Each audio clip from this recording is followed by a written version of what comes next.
Hey guys, welcome back to the channel. I go by Artista, and today I thought I'd tell you a bit about my experience of doing Uber Eats for about a month. So this was earlier in the year.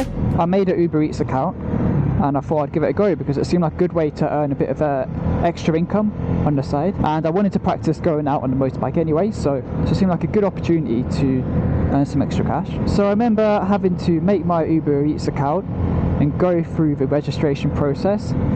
It wasn't too bad, but one thing just to keep in mind is that you do have to do a background check, which can take like a few weeks to process. But once you've done that, you can set up your account and go out and start delivering. And one of the things that I found the most difficult was actually getting some decent insurance for being a food courier. It just seemed like everyone was quoting ridiculously expensive prices.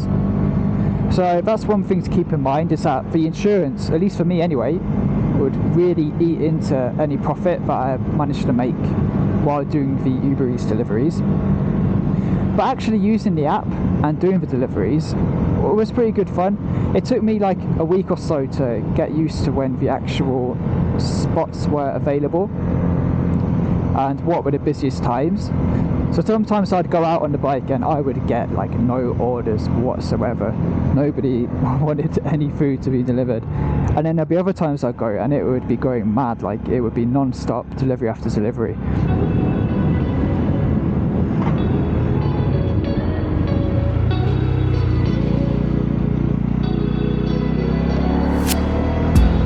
So yeah, I think if you can figure out the right times to go on the app, then you put yourself in a much better position.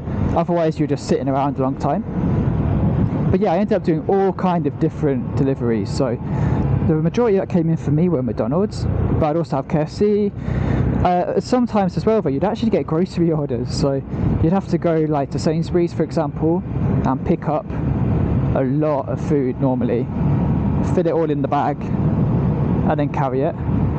To be honest, most of the time Uber Eats would give me like an amount that fit in the bag, like it would always fit, but sometimes it would be so heavy. Like I had one order where this lady, she orders like, I don't know, like 5 kilograms of potatoes, but basically like a full food shop with the heaviest things you can imagine, like packs of flour, just loads of stuff.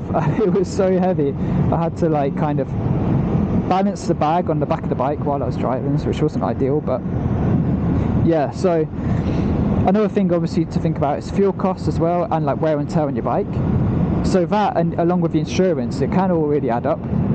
So while you do have good patches where you can make some money, I found personally that all the other expenses and costs that go into it kind of spoil it basically, and just would affect the earnings. So from my experience, I probably wouldn't do Uber Eats again. Like I'd rather use that time trying to do something else, like upskilling, studying, or I don't know. It was good because I wanted to go out on the bike anyway, but I think I would just go out on the bike and not like do the Uber Eats. So yeah, that's kind of just a brief overview of how I found it. I'd love to hear your guys' experience if you've done Uber Eats, so comment below. And yeah, okay, I look forward to seeing you guys in the next video.